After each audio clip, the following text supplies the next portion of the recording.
So let's take a look at the modifications to our 2012 Tundra. It's an SR5. We added a freshwater system. It's 15 gallons.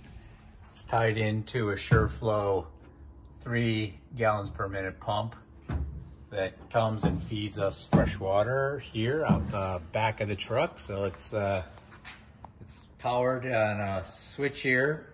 So we fire the pump on, and then we're in front of the camera, and we come to our fresh water,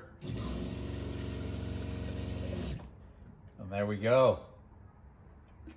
So that's our fresh water system.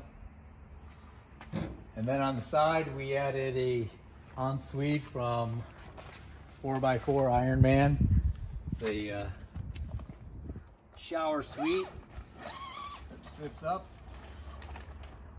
Nice spot there for when we get our Joolca instant hot water heater. We can take a shower out in the trail. And that shower plugs in to pull fresh water right off the garden hose tap here at the back of the truck. So that's our new fresh water system. Quite excited to give it a try as we head out to the Grand Canyon next week.